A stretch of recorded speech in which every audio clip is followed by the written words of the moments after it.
Ce qui me frappe dans ce document, c'est il clarifie bien les axes importants. Et j'ai le sentiment que pour les habitants de ce territoire, il introduit une vision des projets qui vont tout à fait dans le sens souhaité d'un développement durable, d'un vivre ensemble, d'une amélioration de la qualité de vie commune. Il commence par le paysage, et je pense que c'est la force, c'est la qualité première de ce territoire. Ensuite, il aborde la question économique, et là on revient sur le risque ou le danger de rupture sociale. Donc, entre ceux qui vivent dans ce territoire, pas parce qu'ils l'ont choisi, mais parce qu'ils ne peuvent pas faire autre chose, et ceux qui sont plutôt dans la logique d'avoir des moyens, d'avoir une mobilité, d'avoir un certain statut qui leur ouvre des horizons. Si on réussit à créer le lien entre les gens, d'office, on a le lien entre les territoires, on a le lien entre les lieux. Ce qui me convient particulièrement, c'est le troisième axe, parce qu'il ne traite pas la mobilité pour elle-même ou le développement urbain pour lui-même, mais il les lie, la mobilité comme vecteur d'urbanité. Et ça, c'est fondamental.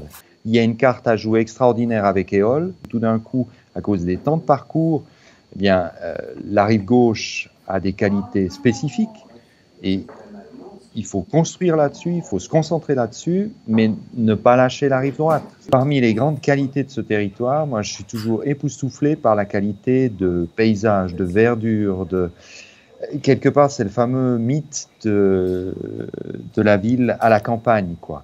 Et donc cette grande qualité, on peut en tirer parti au niveau des mobilités. Et ça, c'est les mobilités douces, c'est le vélo. Même si c'est dans un premier temps que pour du loisir, ensuite, les gens viendront à une utilisation plus régulière, plus systématique, plus quotidienne. Il y a un deuxième point qui pour moi est aussi très très important pour construire les mobilités dans ce territoire, c'est aux abords des gares, sur les nœuds de transport en commun principaux.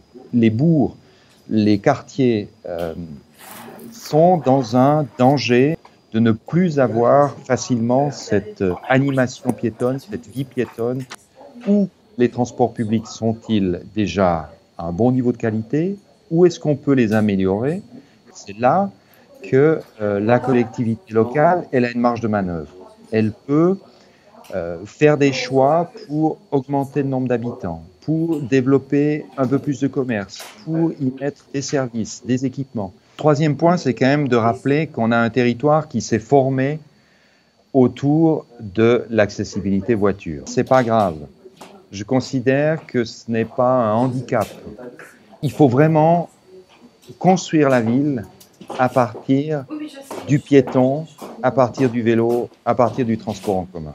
La voiture, elle se débrouillera toujours. Ce qu'il y a d'évident, c'est qu'un territoire comme celui-là, il est vécu par tellement de sensibilités différentes, tellement de personnalités différentes, que ce travail d'échange et de dialogue dans un très grand respect est fondamental. Et de ce point de vue-là, stimuler, favoriser, soutenir l'initiative des habitants, l'initiative locale, c'est un enjeu fantastique, mais très gratifiant et à coup sûr couronné de succès dans les années à venir.